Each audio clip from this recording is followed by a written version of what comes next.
Chapter 1. The Empty Table. Would you like to have dinner with us? Elliot Grayson looked up from his half-frozen coffee. The voice had cut clean through his silence, like the sudden chime of a forgotten bell. Around them, Bryant Park buzzed faintly with holiday music and distant laughter. But at this quiet corner under a snow-dusted lamp, the world felt paused.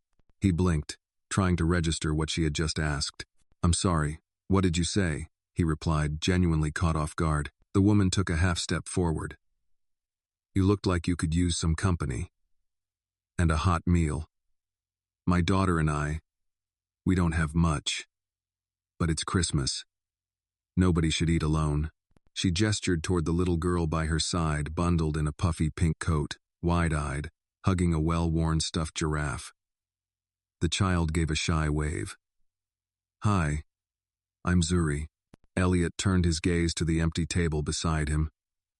He had once envisioned this table full, warm lights, laughter, maybe even a toast. Instead, it was just him, a cooling cup of overpriced coffee, and a silence that had grown too loud to ignore. He looked back at the woman. "I'm Elliot," he said, standing up. "And I'd be honored." A flicker of something unreadable passed through the woman's eyes. Relief? Gratitude? Or maybe just the quiet hope of someone used to being told no. She nodded and extended her hand. "I'm Maya. Come on, it's not far." They walked together, the snow crunching beneath their shoes. The city was all glow and hum, but their small trio moved through it like shadows. Maya led the way down a narrow alley off 9th Avenue, a shortcut, she said. Elliot kept a respectful distance but found himself observing more than he intended. The way Maya reached back to guide her daughter around puddles. The gentle grip Zuri kept on her mother's coat. The quiet warmth between them was so different from the sterile luxury he had come to know. Then suddenly a sharp whistle pierced the night. 3 figures stepped from the shadows ahead, blocking their path. Hooded, twitchy, and aggressive. Well, one of them sneered. "If it isn't Maya the ghost, you've been ducking us, girl." Elliot stepped forward instinctively. "Is there a problem?" The man ignored him. "Where's our money, Maya? You think you can borrow from Rico and vanish into thin air?" Maya froze. Her fingers trembled on Zuri's shoulder. "I told you I'm working. I just need more time." "You said that last month." Another thug stepped up and snatched her purse. Zuri cried out. "Hey, leave her alone," Elliot barked. One of the men turned toward Elliot, scoffing. "And who's this? Sugar daddy?" Then it happened fast. One thug raised his hand to shove Maya. In a flash, Elliot stepped in, grabbed the man's wrist, and twisted it hard, sending the guy stumbling back with a howl. The second lunged, but Elliot pivoted, drove an elbow into the attacker's ribs, then shoved him into the alley wall. The third hesitated until Elliot reached into his coat pocket and pulled out a thick wad of bills. He tossed it at their feet. "Take this," Elliot said coldly, "and tell Rico he's been paid for now. Next time, he comes to me directly." The men looked at the cash, then at Elliot's suit dusted with snow, fists still clenched. They took the money and ran. Silence returned, broken only by Zuri's quiet sobs. If this story moved you even just a little, let us know in the comments where you're watching from. We'd love to hear from you. And if you believe more people should see stories like this filled with kindness, courage, and unexpected connections, please take a moment to like the video and subscribe to the channel. Elliot turned back to Maya. She was hunched over slightly, one hand clutching her side. Blood ran from a split on her lip. "Are you okay?" he asked, stepping toward her. She nodded, wincing. "I'll be fine. Thank you for that." Elliot didn't respond with words. He simply bent down, carefully picked up her scattered belongings, and offered his arm. "Let me take you home," he said. The apartment was small, 3rd floor, no elevator, with creaky stairs that Zuri ran up like she'd memorized each loose plank. Maya moved slower, favoring her right side. Elliot stayed close, one hand under her elbow, not forcing but steady. Inside, the space was modest but clean. A string of dollar store Christmas lights blinked along the windowsill. A tree made of cardboard stood in the corner, decorated with hand-drawn ornaments and tinsel made of old magazine strips. It was humble, real, alive. Elliot helped Maya sit on the worn couch. "I'll get the first aid kit," she muttered. He stopped her. Number, just sit. Please. He turned to Zuri. Do you have any bandages, sweetheart? Zuri nodded, wiped her cheeks, and disappeared down the hall. I'm sorry you had to see that, Maya said quietly. I'm not, Elliot replied. You stood your ground. Most people fold when fear shows its teeth. Maya gave a tired smile. Fear and I are old friends. Zuri returned with a small tin. Elliot dabbed at the cut on Maya's lip, hands surprisingly gentle. You didn't have to come with us, she said. You definitely didn't have to fight for us. Dad. He paused, looked her in the eyes. You invited me to dinner, he said simply. That's more kindness than I've seen in months. A soft silence settled between them. From the kitchen, Zuri called, Mama, the chicken's still warm. Maya smiled weakly. You sure you still want to stay for dinner? Elliot looked at her. At the room. At Zuri. At the Christmas tree made of cardboard and love. I wouldn't miss it for the world, he said. The apartment was still humming with the echo of tension when the scent of baked chicken drifted in, smoothing the edges of fear like warm butter on bread.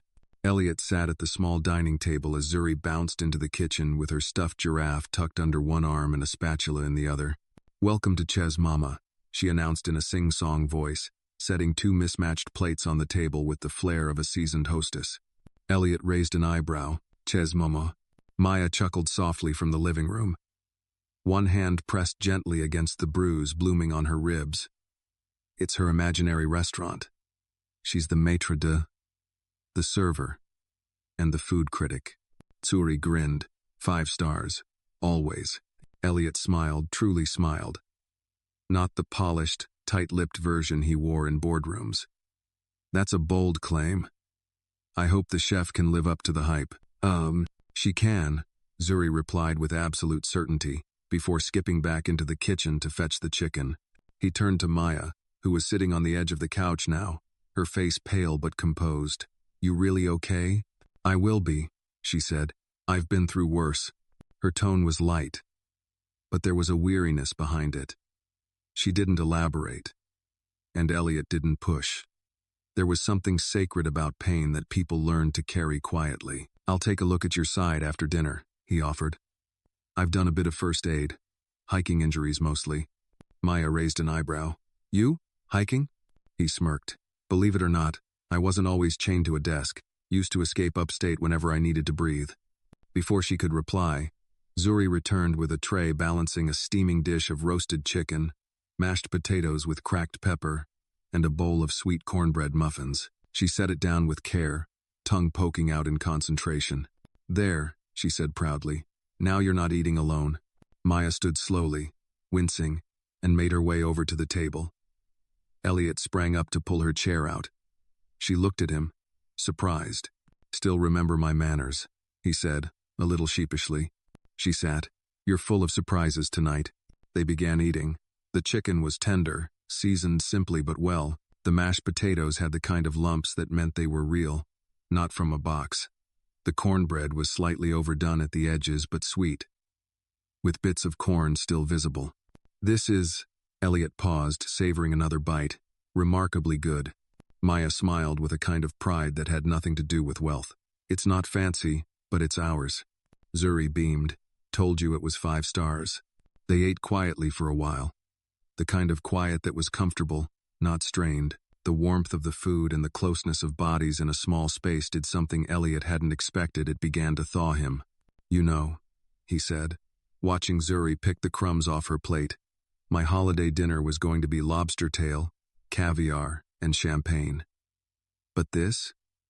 He gestured to the meal. This tastes like home. Zuri giggled.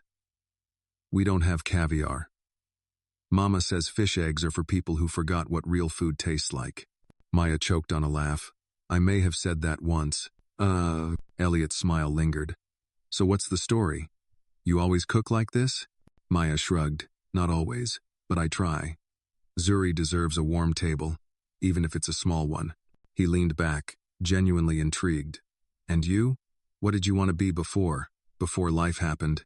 She hesitated, then met his eyes. An aerospace engineer. I was halfway through college when I got pregnant. Zuri's dad didn't stick around.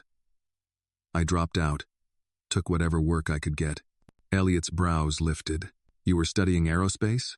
Full scholarship, she said, almost defensively, like she was used to having to justify her past. I loved it. Still do. He nodded slowly. That's not something you hear every day. Maya gave a sad little laugh. Yeah, well, passion doesn't pay rent. There was a pause. Elliot felt a tug deep in his chest, not pity, but recognition. He had climbed the mountain of success and found nothing at the top. She had barely been allowed to start the climb, but had built something real from the dirt. I'd like to help, he said suddenly. Maya's expression hardened. You've already done enough. Tonight could have gone much worse. No, Elliot said, firm but calm. Not charity. A partnership. You're clearly brilliant. I run a foundation that supports STEM education for underrepresented students. Maybe I could offer something, longer term, for you. Maya's eyes narrowed. You don't even know me. No, not yet, he said softly. But I'd like to. Zuri, oblivious to the adult weight in the air, pushed her plate forward. Mama, can we have dessert now? Maya hesitated, then stood. We have peach cobbler. But only if Mr. Elliot wants some. Elliot stood as well. I've never said no to cobbler in my life. Later that night, after Zuri had dozed off on the couch beneath a crocheted blanket, Elliot found himself still sitting at the table, sipping hot cocoa from a chipped mug, the kind of mug that had a story. Maya cleared the dishes in silence. She moved slower now, bruises setting in. He stood. Let me help. She looked over, tired but soft. Why are you really here? Elliot didn't flinch. Because you asked. She studied him for a long moment, then nodded. Most people don't say yes. Demeter Gaza. Most people don't ask. In the silence that followed, a flicker of something passed between them. Not romance, not yet. But recognition. Respect. A beginning. Outside, the snow fell slower now, as if even the night was exhaling. The next morning arrived with a reluctant grayness, the kind that makes even New York City move a little slower. Snow still clung to the edges of rooftops and fire escapes, and the sidewalk sparkled with frost. In the warmth of Maya's small apartment, time stretched soft and unhurried. Elliot awoke on the couch, a handmade quilt draped over him, smelling faintly of lavender and years of careful washing. It was still early. Zuri was curled up in an armchair across from him, her stuffed giraffe tucked under her chin, breathing deeply. The quiet hum of the radiator offered a kind of comfort he hadn't felt in years. He sat up, careful not to wake her, and looked around the room. The space was small, yes, but full of life. There were framed photos, some crooked, some faded but all lovingly placed. A drawing of Zuri and Maya holding hands beneath a stick-figure sun was taped to the wall. The air smelled of cinnamon and fabric softener. His eyes fell on the refrigerator. A clutter of magnets held up everything from grocery lists to Zuri's report cards. But what caught his attention was an old, folded photo, slightly crinkled at the edges. It showed a younger Maya, maybe early 20s, in a white lab coat, standing in front of what looked like a rocket prototype. She was grinning, full of life and purpose. Underneath it was a university logo, Columbia Engineering. Elliot rose, drawn to it. He gently pulled the photo closer to get a better look. Maya's eyes in the picture were vibrant, daring the world to underestimate her. It was a version of her he hadn't met yet, but somehow still recognized. You found my secret shrine, came Maya's voice softly behind him. He turned, startled. She was leaning against the kitchen doorway, wrapped in a long cardigan, her hair tied back in a loose bun. Her smile was tired, but kind. I didn't mean to snoop, Elliot said, stepping back. She waved a hand. Don't worry, everyone looks eventually. It's the only fancy thing in here. He glanced at the photo again. You were going to be an aerospace engineer? Maya walked over and pulled the picture off the fridge, holding it gently in her hands. Yeah, I had a full scholarship. I was working on a propulsion system model for my senior project. That day was the first time they let me into the lab without a supervisor. What happened? He asked quietly, though he already suspected the answer. Zuri happened, she said, her voice light, but her eyes far away. I got pregnant. I thought I could juggle both school and motherhood, but life has a way of forcing your priorities into line. One of my professors offered to help, until I turned down his conditions. After that, everything unraveled. Elliot frowned. That's disgusting. Maya shrugged. It's life. I made a choice, and I don't regret Zuri for a second. But yeah, I still think about the what-ifs sometimes. He studied her for a long moment. You still think like an engineer. I could see it last night. The way you solved that radiator problem with just a spoon and some string. She laughed. A girl's gotta improvise. Heat bills don't wait. Elliot leaned against the counter. You know, at Grayson Capital, we fund a number of tech incubators. Most of them have outreach programs for women in STEM. If you ever wanted to. She held up a hand. I appreciate that. I do. But I've learned not to hope too much on things that sound too good. Especially when they come from men in tailored coats. There was no bitterness in her voice, just history. I'm not offering you a favor, Elliot said. I'm offering you a chance you already earned. Maybe I can't undo what that professor did. But I can open a door.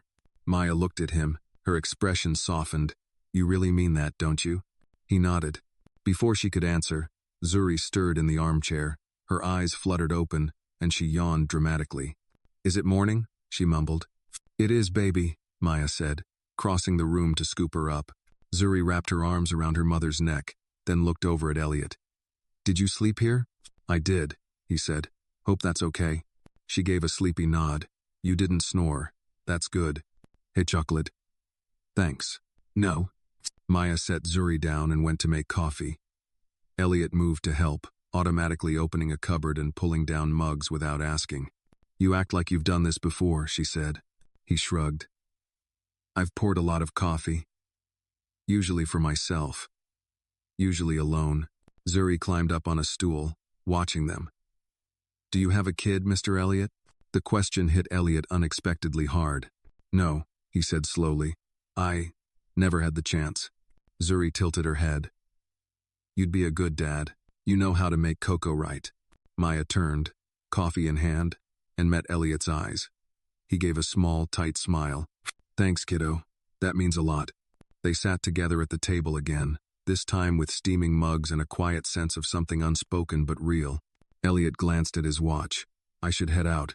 My assistant probably thinks I've been kidnapped. Maya smiled. Thank you for everything. He stood and grabbed his coat. Actually, I was wondering if I could come back. Maybe bring lunch next time? Zuri clapped her hands. Yes, bring sandwiches. Maya hesitated, then nodded. Okay. Lunch sounds nice. He looked at her one last time before stepping toward the door. By the way, if you ever want to put that engineering mind to use again, let me know. The world could use more brains like yours. She smiled, not politely, not shyly, but with a quiet power that said she hadn't given up after all. I'll think about it, she said. As Elliot stepped out into the snowy morning, the cold hit his face, but he barely felt it. Because for the first time in a long while, he wasn't walking away from something. He was walking toward it. The next 3 days moved slowly for Maya. The memory of that Christmas night stayed with her like the scent of cloves lingering long after the pot's been emptied. She caught herself thinking about Elliot more often than she liked, about the way he had protected her, the way he had listened to her story without pity, and most dangerously, the way he had looked at her like she mattered. She folded laundry, ran errands, and returned to work at the hotel. Life picked back up, as it always did. But something in the rhythm had shifted.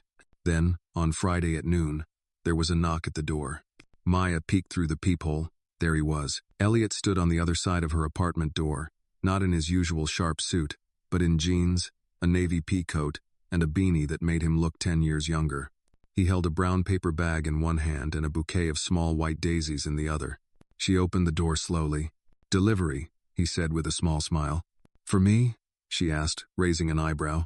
And your junior food critic, he added, holding up the bag. Grilled cheese, tomato bisque, and a slice of something suspiciously labeled homemade peach pie from the corner deli.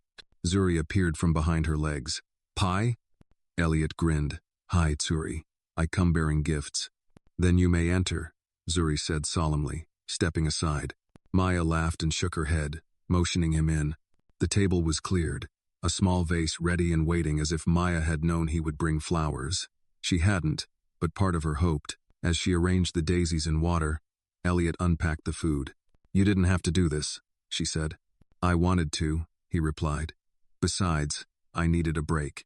Board meeting this morning was a full hour of arguing about whether our annual report should be glossy or matte." Maya gave him a dry look. "Oh, the horror. You joke," he said, "but I think my CFO was ready to throw a chair." Zuri giggled. "What's a CFO?" "Someone who's good with numbers and bad at birthdays," Elliot said. They all sat down, and the lunch passed with light conversation. The grilled cheese was buttery, the soup warm and comforting, and the pie surprisingly was everything it claimed to be. Afterward, Zuri took her giraffe and wandered off to the bedroom to give the grown-ups space. When the door clicked shut, Maya turned to Elliot. Her smile faded slightly.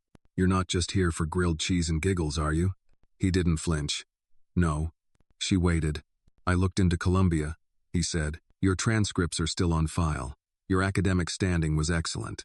The engineering department has a re-entry program for non-traditional students. I spoke with the dean yesterday." Maya's heart thudded painfully in her chest. "You did what?" "I didn't promise anything," Elliot said quickly, "but I asked questions. Turns out, they're open to students who had to pause their education, especially those with your kind of GPA. You'd have to write a readmission letter, submit a plan, maybe take a couple of refresher courses." Maya stood slowly, pushing her chair back. "You had no right." "I know," he said, meeting her gaze. "But you told me your dream." "I'm just trying to open the door." She paced, arms folded. "You don't get to swoop in and fix things just because you have the means. My life isn't a tech startup you can rescue with funding and good intentions. I don't see you as broken, Maya," Elliot said softly, "but I see someone who gave up something big, and I know what that feels like." She froze. "My dad wanted me to be a lawyer," he continued. "I got accepted to Yale Law, didn't go, started coding in a basement instead. He didn't speak to me for 4 years. Maya's arms loosened. "I didn't mean to push you," he added. I see your potential. And I don't want Zuri growing up thinking dreams expire after one detour."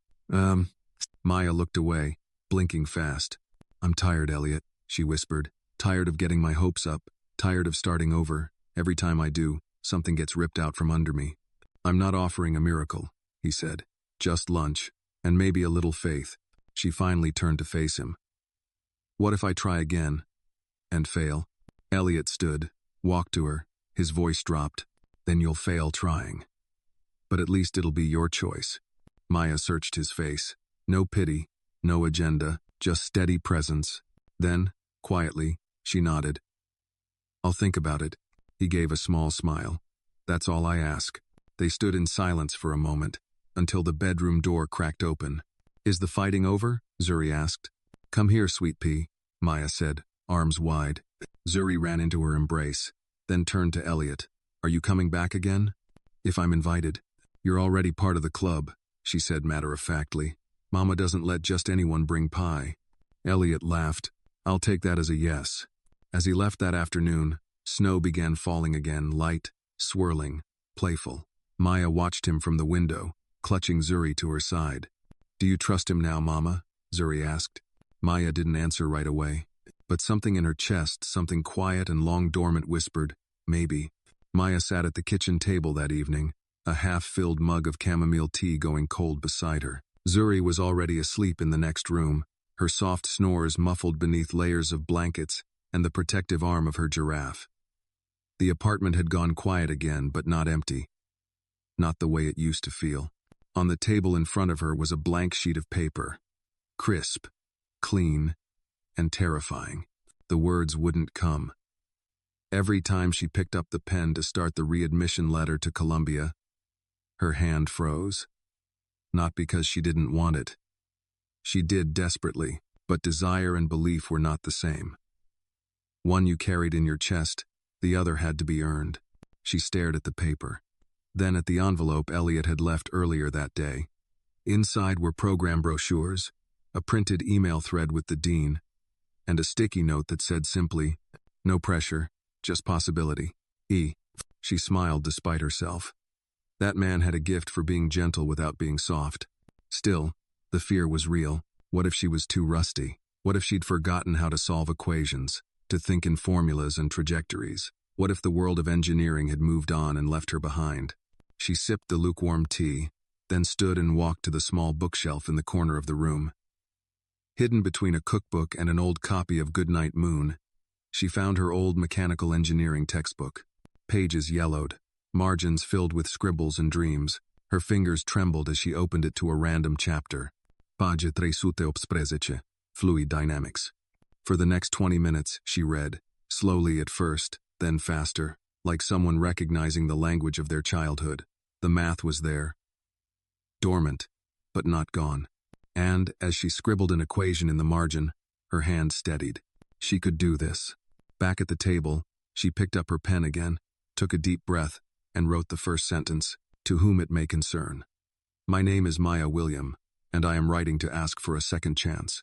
Elliot stared out the window of his office, watching as twilight settled over the city.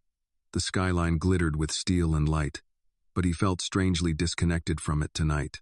The space around him was elegant and modern artwork curated by expensive designers, shelves lined with business books, and an untouched bottle of whiskey someone had gifted him last Christmas. He should have felt powerful here. Instead, he felt suspended. He turned back to his desk. On it sat a framed photo of his parents, the last one they had taken together before his mother passed. His father, ever stoic, had insisted on no tears at the funeral. "Grief is private," he had said. "It doesn't belong to the world." Elliot had believed that once, but lately, he wasn't so sure. Maybe grief like hope needed witnesses. His phone buzzed. A message from Maya. I started the letter. No emoji. No exclamation mark. Just 5 words that carried the weight of a mountain. Elliot smiled. "Proud of you," he replied. "Need help with anything?" A pause. Maybe coffee. Tomorrow? He didn't hesitate. Absolutely. He placed the phone down gently and leaned back in his chair. For once, his schedule could wait. The next morning, Maya dressed with more care than usual. Not because she was trying to impress Elliot, at least. That's what she told herself, but because something about writing that letter had made her feel different. Not prettier, just more awake. She wore her favorite navy sweater, the one with the stitched sleeves and a tiny thread coming loose near the collar. Zuri noticed immediately. "You look like you're going to a job interview," she said, munching on cereal. Maya chuckled. "Maybe I'm just going for coffee with a friend." "No." Zuri raised an eyebrow in mock seriousness. "He better bring muffins." They met at a small cafe near the Columbia campus. Elliot had suggested it on purpose, knowing the proximity might be a nudge without being a shove. Maya walked in and spotted him instantly, sitting by the window with 2 cups already on the table and, yes, 2 muffins. "You remembered," she said as she sat down. "Zuri's demands echo in my head like a gospel," he replied. They sipped in silence for a moment.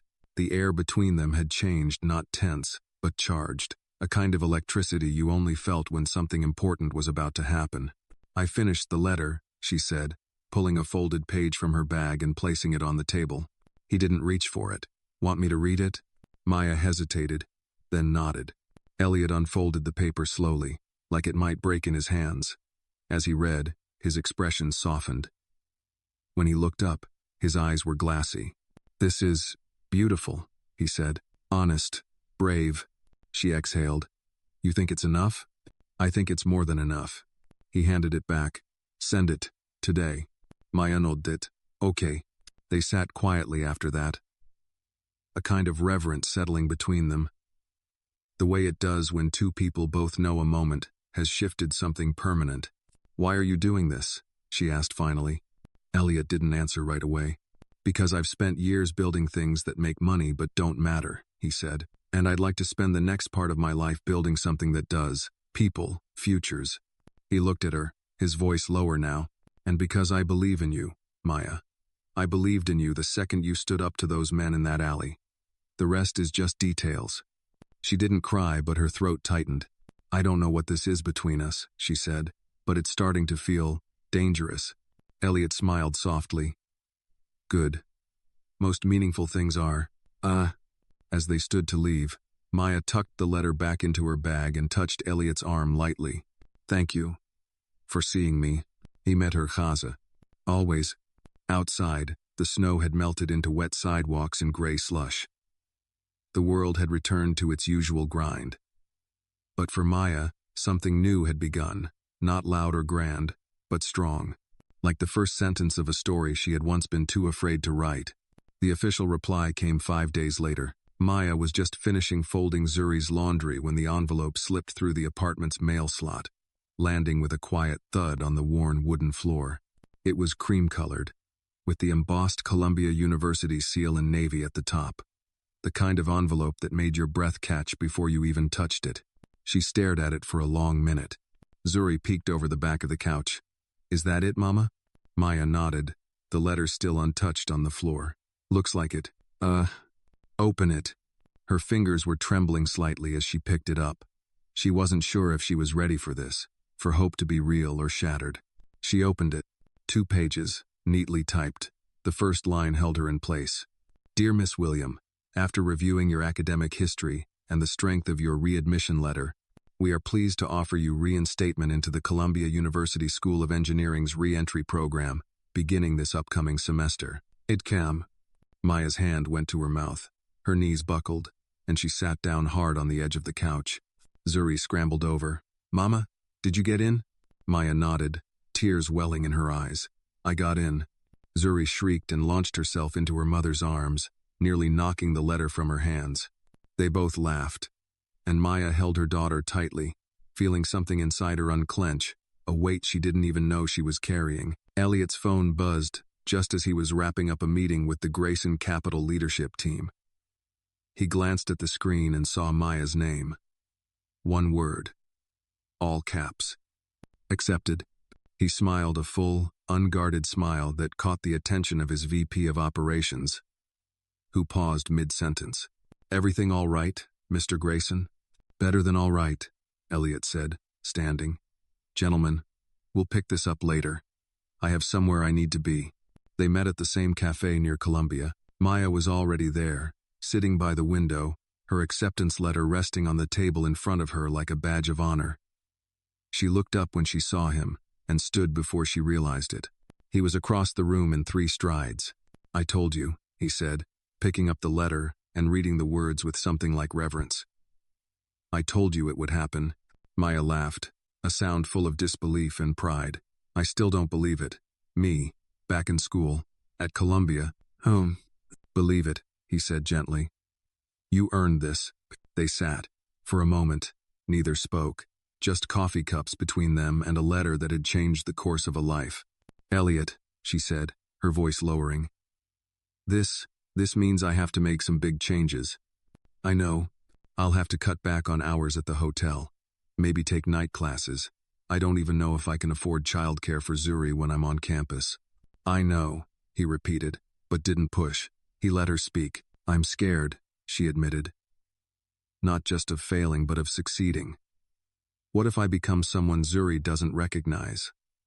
What if I lose pieces of myself in the process?" He reached across the table and took her hand. "You won't lose yourself. You'll find more of who you already are." She blinked back tears. "You make it sound so easy." "It's not, but you won't be doing it alone." The next few days were a whirlwind. Maya submitted her enrollment confirmation, got her class schedule, and attended a virtual orientation.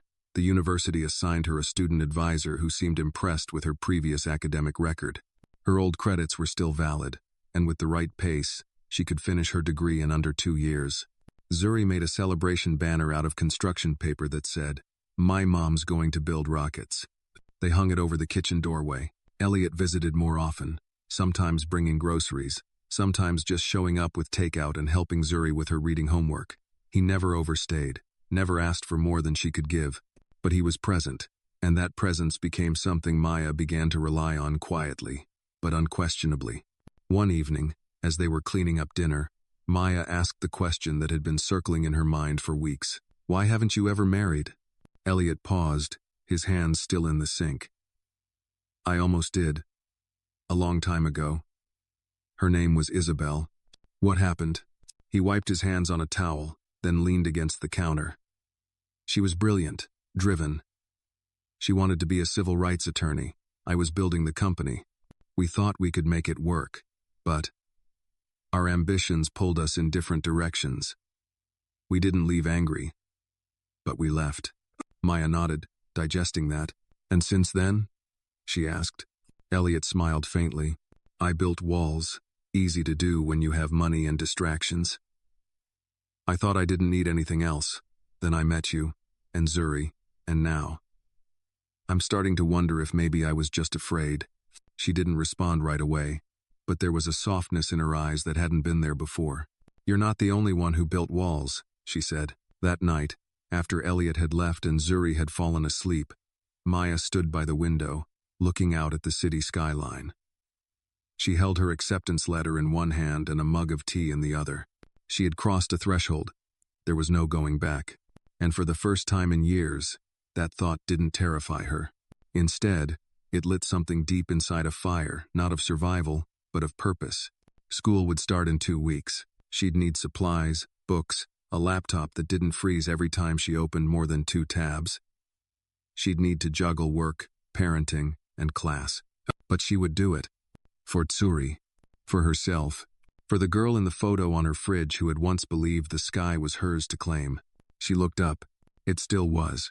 The first week of classes arrived like a storm Maya had both anticipated and underestimated. The campus was alive with energy, young faces buzzing with excitement and nerves, professors briskly weaving through corridors with stacks of syllabi, and 1,000 different conversations echoing across courtyards like the hum of an awakened hive. Maya, in her late 20s and wearing borrowed confidence, stood among them with her messenger bag slung over one shoulder and a composition notebook clutched in her hand like a shield. Most students didn't notice her, but a few gave her the curious, passing glances often reserved for the slightly older, out-of-place student, the kind who clearly belonged and didn't, all at once. Still, she held her head high. Her classes were intense, math-heavy, jargon-filled, demanding in ways she hadn't experienced in nearly 7 years. Her first thermodynamics lecture left her spinning. Her second made her question whether she had made a mistake coming back. But then, after a particularly brutal lab session, she opened her locker and found a folded note inside. In handwriting she instantly recognized. It read, "You're not here to impress them. You're here to finish what you started. Keep going, E." She smiled and tucked the note into her notebook. One more step forward. Meanwhile, Zuri adjusted surprisingly well to the new routine. After-school programs, story time at the community center, and the occasional evening with Elliot when Maya's classes ran late. The bond between Elliot and Zuri had deepened quietly, without pretense. He taught her how to play chess. She taught him how to braid her doll's hair. And somehow, the two understood each other in ways Maya had never expected. But with progress came tension. One afternoon, as Maya arrived at the hotel for her weekend shift, her manager, a stiff man named Mr. Aldridge, pulled her aside near the break room. "I hear you've cut your hours," he said flatly. "Yes, sir," Maya replied, keeping her tone respectful. "I started back at school. Engineering. I worked it out with Lorraine in scheduling." "I don't care what you worked out with Lorraine. You're either fully committed here, or you're not." Maya blinked. "I'm still giving you 25 hours a week. I've never been late. I've never missed a shift." "No. You have a daughter, don't you?" he said, folding his arms. "What does that have to do with—" "Be smart, Maya. Education doesn't pay rent. Loyalty does." Her jaw clenched. "With all due respect, Mr. Aldridge, I don't think loyalty should mean choosing between feeding my child and building a better future for her," he sneered. "Then maybe this isn't the right place for you." She walked away before she said something she'd regret. Later that night, after tucking Zuri into bed, Maya sat in the dim kitchen, her hotel apron still folded in her lap. Her phone buzzed. "Elliot." "E, how was class?" "Maya." "Fine." Hotel was worse. Might be losing hours. Or worse. "E, want me to talk to someone?" "Maya, number, this is my fight." A pause, then another message from him. "E, then I'll just be in your corner, quietly rooting, loudly if needed." She didn't reply right away, but she felt the heat behind her eyes again. He had a way of showing up without ever showing off. She typed back, "Maya, thank you. That matters more than you know." But shadows weren't just appearing at the hotel. One Thursday afternoon, as Elliot was leaving his Midtown office, a man stepped out of a black SUV and approached him with the calm arrogance of someone who had done it before. "Mr. Grayson," the man said smoothly. Elliot paused. "Can I help you? You're spending a lot of time in East Harlem these days. That's unexpected." Elliot frowned. "Do I know you?" The man gave a thin smile. "Not yet, but I know you. More importantly, I know who Maya William is. I know she's enrolled at Columbia. I know she has a daughter, and I know you're spending time with them." Elliot's expression darkened. "What's your point?" "My point," the man said, stepping closer, "is that people like Maya attract attention. Debt collectors. People who remember favors. And when a man like you attaches his name to someone like her, that attention grows teeth." Elliot's fists clenched. "Are you threatening her?" "I'm offering advice. Distance is protection. Sometimes the best way to help someone is by staying out of the way." Elliot stared at him. "Tell whoever sent you they just made a mistake." He walked away without another word, but his pulse hammered in his ears. That night, Elliot debated telling Maya. He paced his apartment, replaying the encounter. She had already been through enough. What if this pushed her too far? What if her past, whatever pieces of it she hadn't told him, came crashing down now, because of him? But keeping secrets had its cost too. He sat down and called her. She answered on the second ring. "Hey, everything okay?" He hesitated. "There's something I need to tell you." A beat of silence. Then, softly, "Go on." "No." He told her everything, the man, the warning, the implication that someone from her past might be circling again. Maya was quiet for a long time. Then she said, "I think I know who sent him." Her voice was steady, but laced with something darker, older. Elliot waited. "My ex," she said finally. "Zuri's father. He used to run with some people. Owed money. Left us when things got too hot.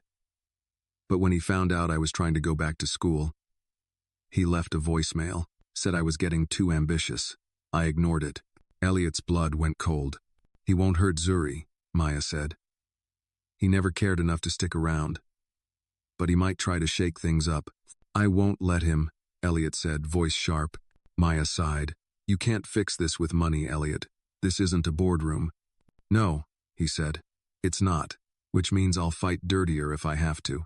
There was silence, then a tired chuckle from her end. "You're stubborn, and you're not scared enough." Fear's a luxury I stopped affording years ago." Another pause. Then she added, quietly, "But I'm glad you told me." That night, neither of them slept well. But when the morning came, Maya rose, kissed her daughter's forehead, and packed her books. Because no shadow past or present was going to steal her future again. The air in New York had turned sharp with the final days of winter, and the city moved with its usual urgency. But Maya walked a little slower now, always checking over her shoulder. Every sound, every unexpected knock, made her pulse skip. Zuri didn't notice the shift. But Elliot did. He noticed everything. Since the warning, Elliot had increased his quiet support without being overbearing.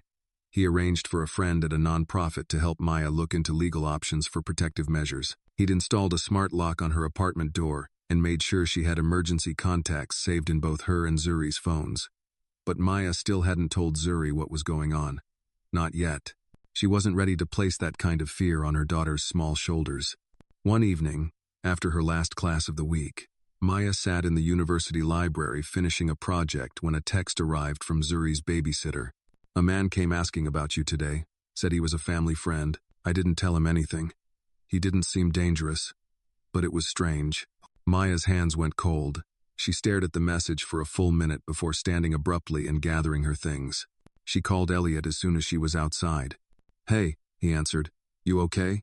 "Someone came to the sitter's place, asking about me." Elliot's tone changed instantly. "Is Zuri okay?" "She's fine.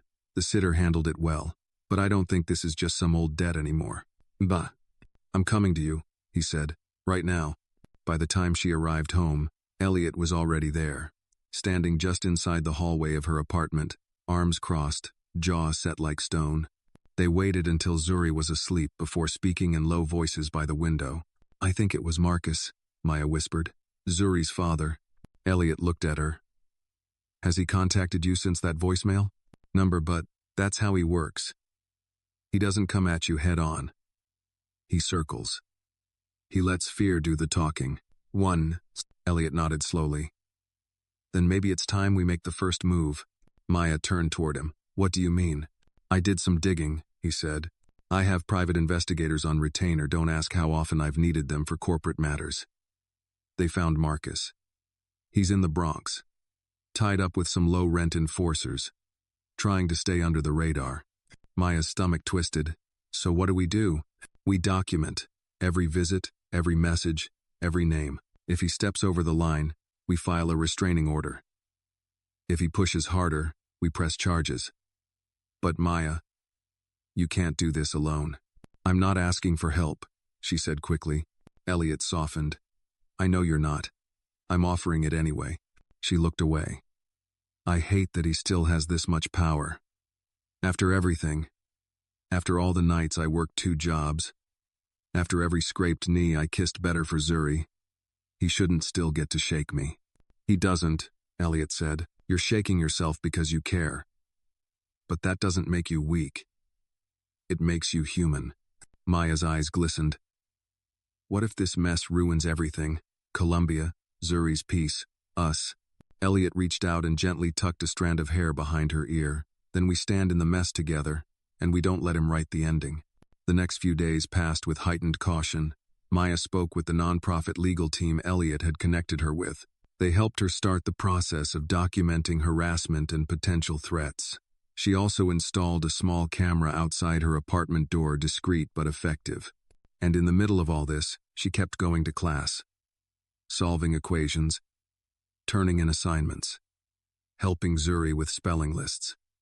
She didn't let Marcus steal more than he already had.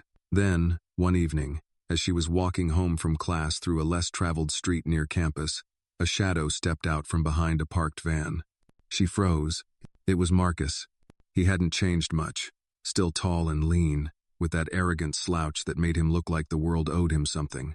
His hair was shorter, his jacket worn, but the smirk god, that smirk was the same. Maya, he said, voice slick like oil. Long time. What do you want? She asked, her tone flat, cold. Just checking in. Heard you're playing college girl again. Fancy. She stood her ground. You came near my daughter. He raised his hands. Relax. I didn't touch her. Just curious how you're doing. You know, as a single mom and all. You lost the right to be curious the day you walked out, she snapped. He took a step closer. Careful, Maya. You forget who you used to be with. I remember exactly who I was with, she said. A coward who ran when things got hard. His smile faltered. She reached into her bag and pulled out her phone. One more step. And this goes to the police. And to my lawyer. And to my very resourceful boyfriend. Marcus scoffed. So you traded up. Must be nice.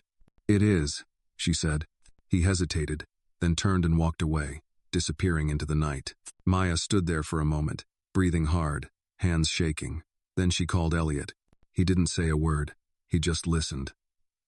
And when she finished, his voice came steady and clear. I'm coming over. You don't have to sleep alone tonight.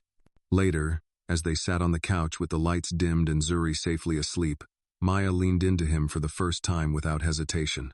He wrapped an arm around her shoulder, his presence anchoring her to the moment. I don't know how I did this alone for so long, she whispered. You don't have to anymore, he said. Not now, not ever again. She looked up at him. I'm not broken, you know. I know, he said, meeting her gaze, but even strong things need shelter. And in that quiet moment after fear, after confrontation, after shadows, Maya felt the first real flicker of peace. Not because the storm had passed, but because she was no longer weathering it alone. 2 weeks passed without another sighting of Marcus. No knocks on the door, no strange men lingering near the babysitter's apartment, no anonymous messages or cryptic voicemails, just stillness. But for Maya, silence didn't mean peace, it meant waiting, like standing in the eye of a storm, knowing the second half might be worse than the first. She buried herself in her coursework. Her thermodynamics professor, Dr. Bailey, had taken a personal interest in her progress, often stopping after class to check in. "You've got something," he said one afternoon, tapping her assignment with a red pen. "Not just intellect. Grit. That's rarer than you think." Maya thanked him, trying to hide how much the words meant. She was used to working hard in the dark. Being seen was still unfamiliar. At night, she helped Zuri with her reading, made dinner, and sometimes, if Elliot wasn't at a board meeting or jetting off for a business dinner, they spent quiet evenings together. He'd become a fixture in their lives, a steady presence that never asked for more than she could give. But in her chest, Maya held a secret she hadn't yet shared. It began with a letter. She found it in her mailbox late one Friday. No return address, just her name, printed in jagged block letters. Inside was a single sheet of paper with one line, cut from a magazine and glued to the page like a ransom note. "You owe us what he didn't pay." That was it. No signature, no threats, just a statement, cold, final. Maya's breath caught. She read it twice, then a third time. And for a moment, she felt 16 again, standing outside a locked apartment door with nothing but Zuri in her arms and the weight of someone else's debt on her shoulders. She shoved the letter into her bag and told no one. Not Zuri, not Elliot, not even her lawyer. She didn't know why. Maybe she feared what Elliot would do if he knew. Maybe she feared it would pull her deeper into a war Marcus had started and walked away from. Or maybe she feared the truth, that no matter how far she'd come, she was still paying for someone else's mistakes. That weekend, Elliot invited them to his apartment for dinner. It was the first time Maya had agreed to bring Zuri there. His penthouse overlooked Central Park, the windows stretching from floor to ceiling like something out of a magazine. But it didn't feel cold or unlivable. There were signs of comfort, throw blankets, a record player, framed photos of Elliot with his mother, his goddaughter, even a vintage baseball glove that Zuri immediately gravitated toward. Maya helped Elliot in the kitchen while Zuri sat on the floor nearby, coloring. The smell of roasted chicken and rosemary filled the space. "You know," Elliot said, sliding vegetables into the oven, "this is the first time I've cooked for someone in months." "You cook?" she teased. "You seem more like the call the chef type." He grinned. "I've been known to open an app or two, but tonight felt worth the effort." They ate on the terrace as the sun set over the park, the city lights beginning to flicker on below. Zuri declared it the fanciest dinner in the universe, then proceeded to lick mashed potatoes off her fork in a way that negated any sense of elegance. Maya laughed. So did Elliot, but beneath it all, the letter burned a hole in her bag, in her thoughts, in her silence. After Zuri fell asleep on the couch with her giraffe clutched in one hand, Elliot turned to Maya. "You've been quiet tonight," he said gently. "More than usual." She stared out at the skyline. "Just tired." "You sure that's all?" She hesitated. "Number, but I don't want to ruin tonight." He didn't press, which somehow made it harder. "I got a letter," she said finally, "from someone who claims Marcus owes them. They want me to pay." Elliot sat up straighter. "When?" 2 days ago." "You didn't tell me. I didn't want to drag you into it." He stood, began to pace. "You think I'm not already in it?" "Maya, this isn't just about you. It's about Zuri. About your safety." "I know," she said softly. "But I've lived with this kind of fear before. It becomes background noise. You learn to walk around it." He stopped pacing. "I don't want fear as part of your background anymore." She looked up at him, the city lights reflecting in her eyes. "Neither do I, but wishing doesn't make it go away." "No," he agreed, "but exposing it does." He picked up his phone. "I'm calling my investigator. We need to track who sent that letter." They crossed a line. Maya nodded, her voice barely audible. "I just don't want this to touch Zuri." Elliot came to her, kneeling beside the chair. "Then let's get ahead of it, not react, respond. On our terms." She placed her hand over his. "You always sound like you're running a boardroom. And you always sound like someone who survived without a net," he said. "But you don't have to do that anymore." The following Monday, Maya handed the letter to her attorney. They began the process of filing a police report and securing a formal restraining order not just against Marcus, but against any known associates. Elliot's team cross-referenced handwriting, postmarks, even fingerprints from the envelope. The search would take time. But the most important thing was this.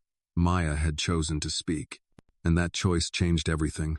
She told Zuri, in gentle terms, that there were some people from her past who didn't make good choices, and that Mama might seem more serious for a while, but that everything was okay. Zuri, ever wise beyond her years, just hugged her and whispered, "You're the strongest person I know." Maya held her daughter tighter than words could express. That night, as she sat on the fire escape outside their apartment, wrapped in a blanket, watching the city move below her, she thought about the cost of silence.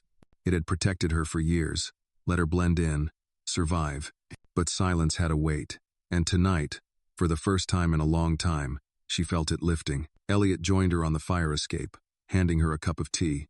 "No more hiding?" he asked. She shook her head. "No more hiding." He clinked his mug gently against hers, to loud love and louder justice. Maya smiled, took a sip, and looked at the sky. For the first time it looked wide open. Winter finally gave way to the first hints of spring.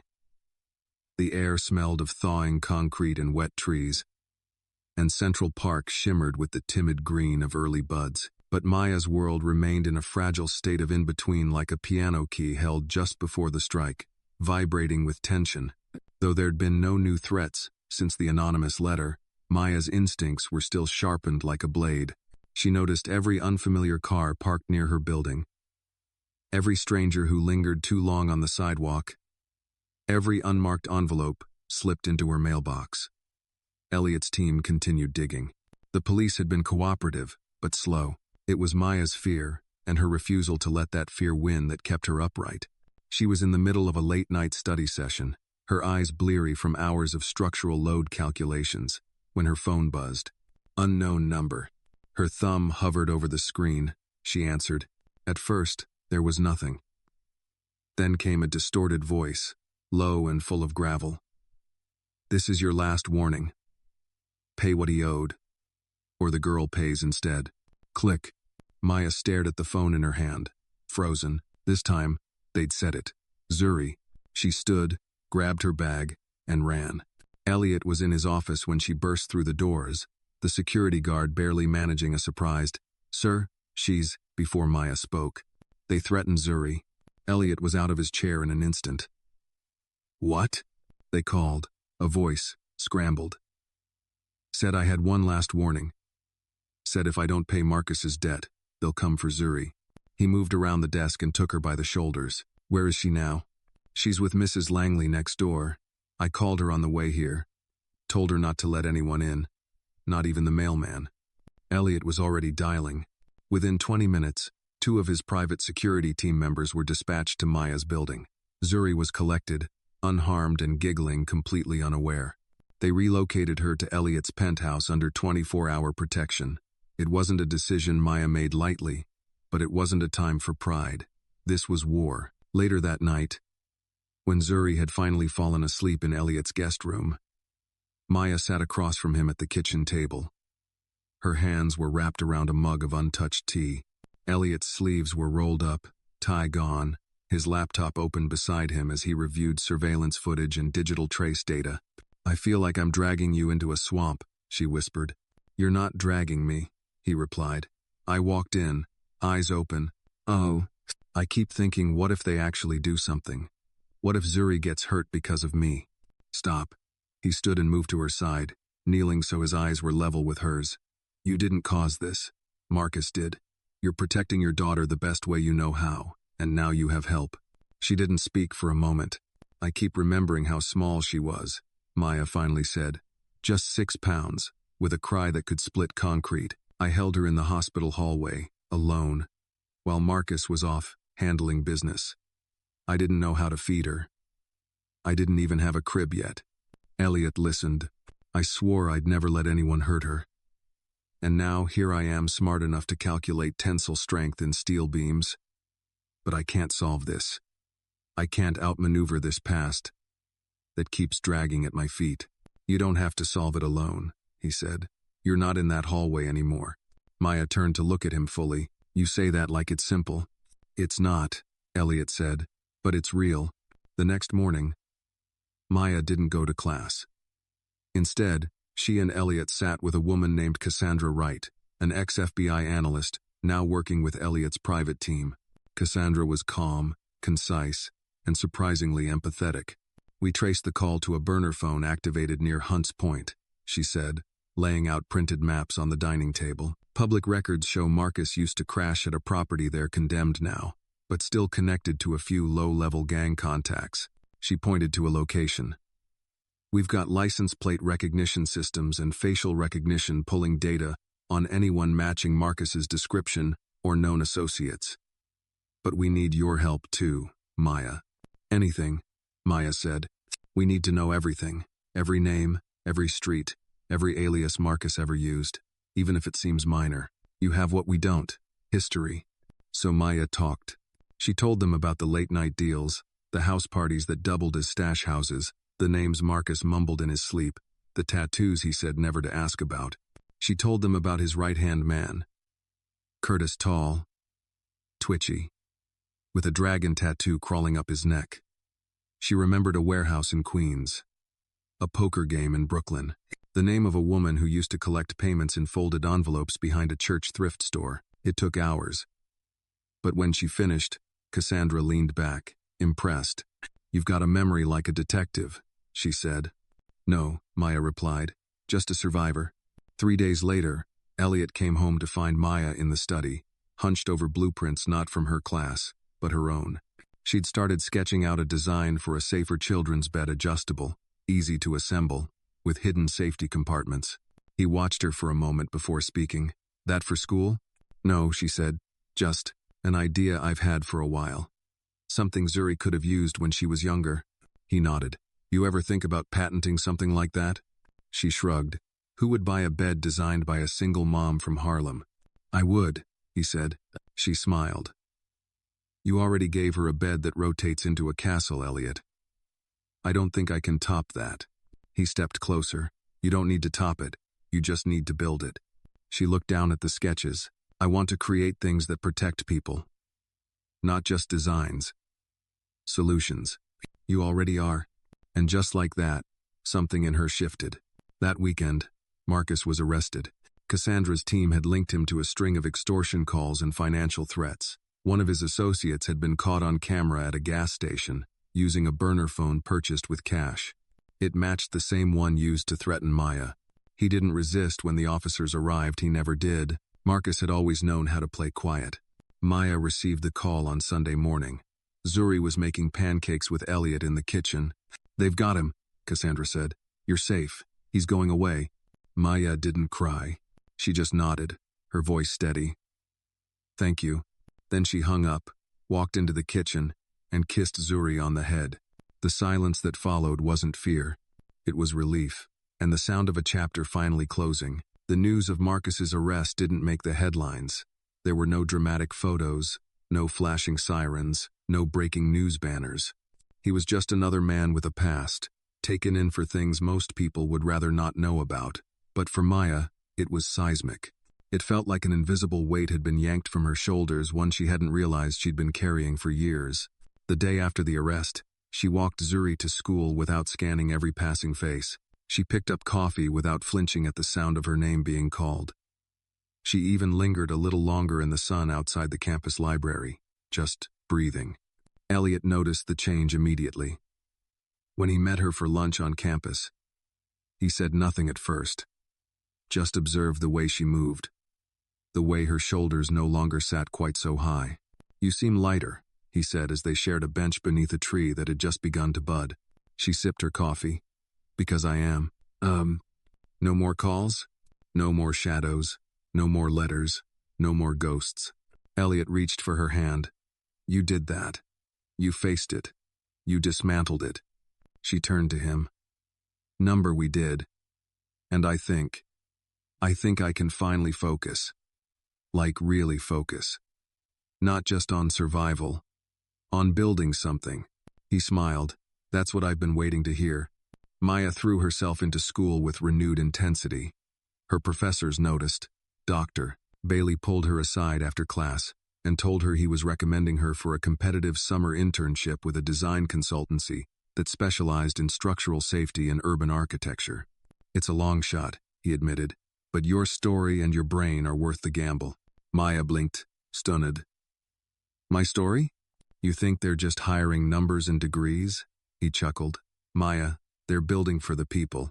They want someone who's lived what they're trying to solve. Now, that night, she stayed up sketching again. But this time, it wasn't just for herself, it was for something bigger. She refined her bed design, added safety rails, airflow features, and modular storage.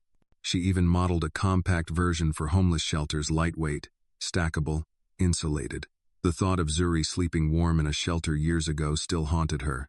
No child should ever be that cold, that vulnerable. With the chaos behind them, Maya and Elliot began to build something quieter, steadier. Their relationship deepened not in grand gestures, but in the small, consistent acts of showing up. Elliot cooked on Tuesdays real meals, not takeout. Zuri had declared his chili not bad for a grown-up. Maya laughed so hard she nearly dropped the bowl. Friday nights were for board games and stories. Maya read while Zuri curled up beside her.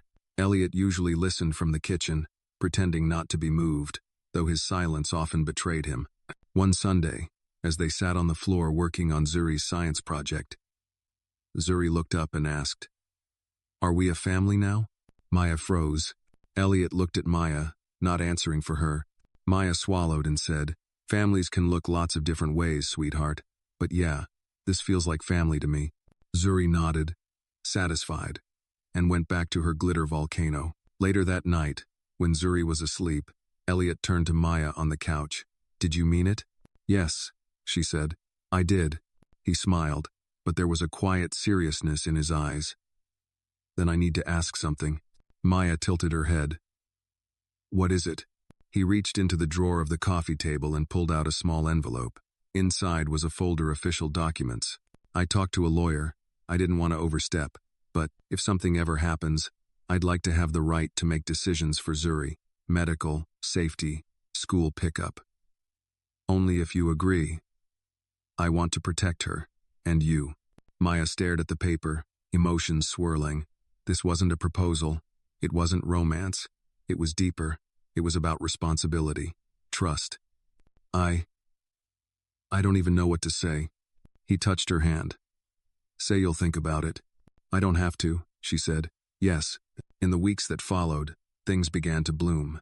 Zuri was invited to a private showcase for gifted young readers at the New York Public Library. She read her favorite story aloud. Elliot beamed so brightly you'd think it was his name on the cover. Maya's internship application was accepted. She'd be working 3 days a week over the summer with a diverse team of engineers and social architects. She even got a surprise email from Columbia's Dean of Students inviting her to share her story at a Women in STEM panel. Still, not everything was perfect. The hotel where Maya worked part-time closed for renovations, leaving her temporarily out of work. Money was tighter than she admitted. She didn't want to lean on Elliot too much. He sensed it but didn't push. Instead, he left a prepaid grocery card tucked into her notebook, with a note that said, "Teamwork doesn't mean keeping score. Let me carry the weight sometimes." None. One night, after a long day of school and errands, Maya stood in the doorway of Zuri's room watching her sleep. The nightlight cast soft shadows across her tiny face. Elliot came up behind her, wrapping his arms around her waist. "She's growing fast." "Too fast," Maya whispered. "She's going to be unstoppable," he said. Maya turned, resting her head against his chest. "She already is." They stood there in silence, wrapped in the quiet safety of the moment. "I used to think peace was something other people got to have," Maya said. "But I think I've just never had the right people around me." "You do now," Elliot said. She smiled. "Yeah, I do." That night, Maya lay awake longer than usual, her thoughts floating between past and future. She had come so far from the girl in the shelter, the waitress with shaky hands and heavy secrets. Now, she was a mother, a student, a partner, someone learning not just to survive, but to thrive. And for the first time in a long time, she didn't dread what was next. She welcomed it. The next morning, Maya stood in the kitchen, flipping pancakes, while Zuri sang along to a cartoon theme song in the living room. The sunlight filtered through the window, casting soft golden stripes across the floor. It was one of those mornings that felt almost too perfect, warm, ordinary, hopeful. Then her phone buzzed. A single notification. New voicemail from unknown number. Her heart didn't drop this time. She told herself it was probably a robocall, or a wrong number. But curiosity itched at the edges of her calm. She stepped into the hallway, away from Zuri's happy hum, and pressed play. The message was brief. A man's voice. Calm. Familiar. Thought you'd want to know. Marcus made bail. Click. The hallway felt colder suddenly. She stared at the wall for a long time, the voicemail still echoing in her ears. Elliot had assured her the case was strong. Cassandra had said the system would hold. But now Marcus was out, walking somewhere, breathing the same city air, and she knew he wasn't finished. By noon, Maya was in Elliot's office, pacing. I don't understand. How? On what grounds? Elliot stood by the window, jaw tight. His lawyer pushed for a release based on overcrowding and lack of prior violent convictions. Judge caved. Maya pressed her hands to her forehead. He threatened my child. Mace? But it wasn't provable in court, Elliot said grimly. The call came from an unregistered burner, no prints. Circumstantial, not enough for remand. So what now? She asked, voice rising. Do I wait for another note? A visit? Another phone call, with my child's name in the crosshairs? No, Elliot said firmly. We don't wait. He turned back to his desk and opened a secure folder. Cassandra's team flagged something. Marcus isn't staying in the Bronx anymore. He's been seen near Morningside Heights, close to Columbia. Maya's knees went weak. Why would he be near campus? We think he's trying to rattle you, make his presence known. It's psychological warfare. It's working, she muttered. Elliot crossed the room and placed a hand on her shoulder.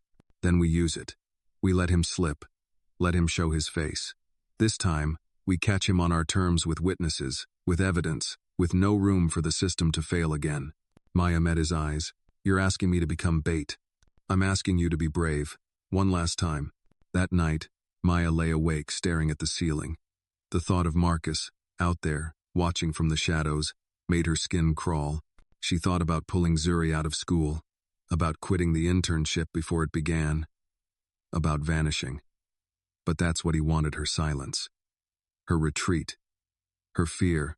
She turned and looked at the sleeping form of her daughter, safe and dreaming. Zuri didn't know that her mother was building a wall between her and the darkness every single day.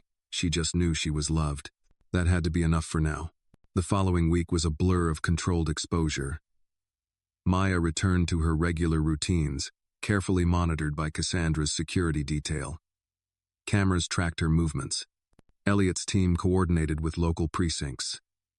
Every coffee shop, every train platform, every campus gate watched.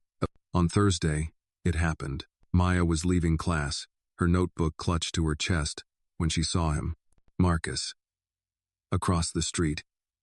Leaning against a lamppost. Hood pulled low. He didn't move. Didn't speak. Just watched. Her stomach clenched. She reached into her pocket, pressing the button on the emergency app Elliot had installed. Silent alert. GPS activated. All she had to do now was keep moving. She walked down the block toward the subway. Steady. Measured. She felt his presence trailing her like smoke. At the entrance to the station, she paused to tie her shoe long enough for him to catch up, to be caught on the camera overhead. And then sirens. 2 unmarked cars pulled up. Officers surrounded Marcus before he could run. He didn't resist. Just smirked, like he knew it wasn't over. But this time, it was different. This time, they had time-stamped footage, a known restraining order, and recorded proximity. Marcus was taken into custody. No bail this time. Back at Elliot's penthouse, Maya finally let herself cry. She hadn't shed a tear during the arrest, during the ride home, during the debrief with Cassandra. But once Zuri was in bed and Elliot handed her a glass of water with gentle eyes, the tears came fast and hot. I'm so tired, she whispered. Tired of always looking over my shoulder. Elliot pulled her into his arms. You don't have to anymore. I wanted to protect her from all of this, and instead, you did protect her, he said. You never stopped. She nodded against his chest. I don't know how to go back to normal. You don't, he said. You build something new, stronger, wiser, freer. The next morning, Maya woke before sunrise. She made coffee, opened her laptop, and began rewriting her internship proposal. But this time, she wasn't writing as a student trying to prove herself. She was writing as a woman who had walked through fire and learned how to forge steel from pain. Her project proposal now had a title, Shelter by Design, Safe Spaces for the Silent Battles. She submitted it without fanfare. No ceremony, just resolve. Zuri padded into the kitchen wearing mismatched socks and rubbing her eyes. "Mama, can we have pancakes?" Maya smiled. "Yes, baby. Let's make them together." Elliot emerged minutes later, still groggy, hair sticking up. Zuri pointed at him and giggled. "Your hair looks like a chicken." He ruffled hers in return. "Then we match." As they stood in the kitchen, the scent of batter and syrup filling the air, Maya realized something. She was no longer waiting for the next blow. She was building again. Not just structures, not just ideas. She was building a life. Spring rolled in like a promise fulfilled. The snow had melted. But more than that, the weight of fear seemed to lift from Maya's chest with every passing day. The city no longer felt like a maze of shadows. It breathed with her, walked with her, moved forward. Maya returned to her classes, but something in her was different. Her eyes didn't dart anymore. Her walk had a quiet authority. Even her professors noticed. "You're carrying something new," Dr. Bailey said after class one afternoon. "Peace," Maya replied. "It's heavier than it looks." He smiled. "Good weight, though." But it wasn't just school. Everything in her life was evolving. Elliot had become more than a protector, more than a supporter. He'd become home, not through grand declarations, but through his presence, consistent, patient, unshakable. They had fallen into rhythm. Maya still lived in her apartment, clinging to a sense of independence. But most nights, she and Zuri stayed at Elliot's. The penthouse, once too polished and pristine, now held toys in corners, children's drawings on the fridge, and laughter in the halls. One evening, after dinner, Zuri crawled into Elliot's lap, holding a sketchbook. "Look," she said proudly. "I drew our house." Elliot opened the book and smiled. It was a colorful, slightly crooked drawing of 3 figures standing in front of a tall building with giant hearts in the windows. But what caught his eye were the doors, no locks, no bars, no fences. "A house with no locks," he murmured. "Because we don't need them anymore," Zuri said simply. Maya watched the exchange with her hand over her heart. In a way only a child could, Zuri had captured something Maya had longed for her entire life. A place where you felt so safe. You didn't have to seal the world out. The following week, Maya began her internship. The office was housed in a converted warehouse in Brooklyn minimalist design. Recycled materials, and open collaborative spaces flooded with natural light. Her supervisor, a Haitian-American engineer named Claudine Baptiste, welcomed her with a handshake and a knowing look. "I read your proposal," Claudine said. "You've got vision, lived vision. That's rare." "I just wanted to solve a problem I used to live with," Maya said. "That's the best kind of design," Claudine replied. "You're not just drafting, you're building dignity." Maya was assigned to a small team focused on modular housing for women and children escaping domestic violence. The goal was to create safe, affordable, transitional units that didn't feel like punishment. They weren't just walls, they were sanctuaries. The work was emotionally heavy, but Maya found herself thriving. Every bolt she calculated, every load-bearing angle she adjusted, felt personal. Her past didn't define her, it informed her. She stayed late some nights, refining the child safety mechanisms on her personal design. The prototype bed, the one she had first imagined for Zuri, was now part of a broader vision. Mobile shelter pods, collapsible, affordable, durable. And soon, thanks to a connection through Elliot's philanthropic network, her design would be featured in a small expo hosted by Columbia's Urban Development Department. She was nervous, but ready. At home, Zuri was growing fast. She had recently lost her first tooth, which had prompted an enthusiastic, and slightly chaotic, visit from a very fancy tooth fairy, aka Elliot, who had somehow overestimated the going rate and left a $20 bill. "She must have run out of singles," he'd said sheepishly, when Maya raised an eyebrow. Zuri didn't care. "She used the money to buy a tiny solar-powered nightlight shaped like a moon. So I don't get scared if the power goes out," she explained. "Even brave girls need a little light sometimes." Maya tucked that sentence away in her heart. Even brave girls need a little light. But peace, as Maya had learned, was not the absence of trouble. It was the strength to face it when it returned. One Friday evening, as the family was eating takeout on the floor, Zuri's idea of picnic night, Elliot received a call. He stepped onto the balcony to answer, his expression unreadable. When he returned, his face was taut. Maya sat up. "What is it?" "They're reopening Marcus's investigation," he said. "The DA wants to press additional charges." Apparently, one of his former associates flipped and gave them enough to start building a larger case. Money laundering, intimidation, illegal loans. Maya blinked. "Is that good?" "It's very good," Elliot said. "It means they're not just going after him for what he did to you. They're going after the whole operation." Maya let out a long breath. "I didn't think this would go further. It's not your burden to carry anymore. You gave them truth. They'll take care of the rest." Zuri, unaware of the legal conversation, popped a noodle into her mouth and declared, "I think we should have picnics every Friday." Maya and Elliot both laughed, their tension easing for the moment. That night, Maya sat alone in the guest room, staring out the window. The city was alive beneath her, flickering with millions of stories, and hers, once one of hiding, of surviving, had become something else entirely.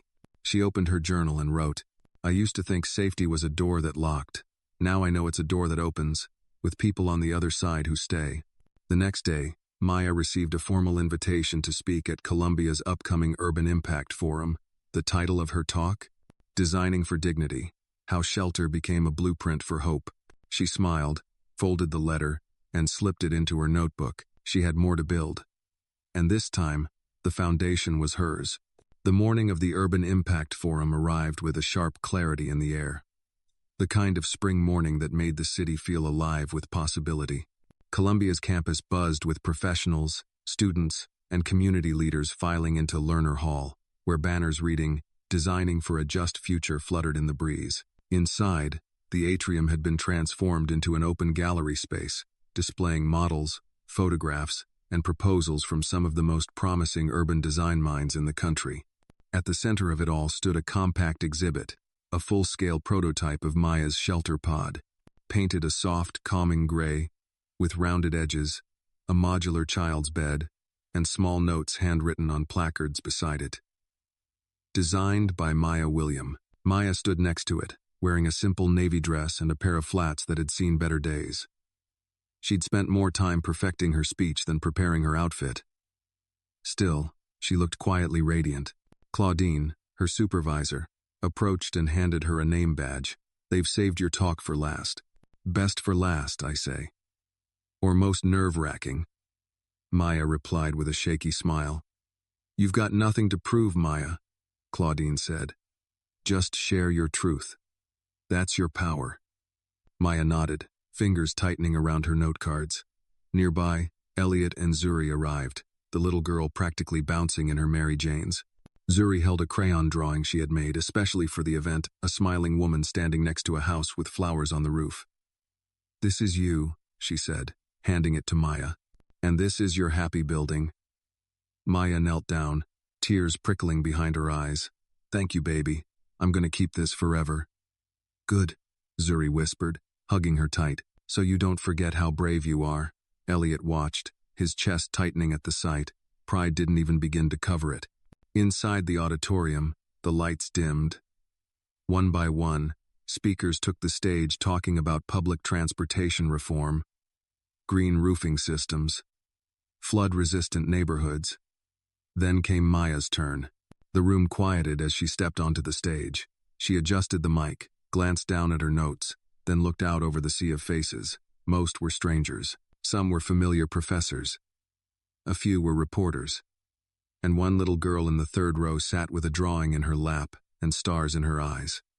"Good morning," Maya began. Her voice was clear, strong. "My name is Maya William. I'm a mother, a former waitress, a student, and an aspiring structural engineer. I'm also someone who, not long ago, was homeless." There was a pause, not out of discomfort but respect. She continued, "I used to think shelter meant walls, that protection came from locks, alarms, maybe even tall gates. But the truth is, shelter is not about what keeps people out. It's about what welcomes them in. And too many women, too many children, never get to feel truly welcomed anywhere. She clicked a remote, and the screen behind her lit up with an image of her prototype bed.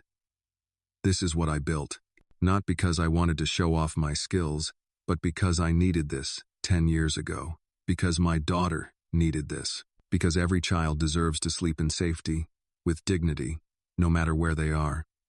She shared statistics, then personal stories about being 19, pregnant, and invisible in a crowded city.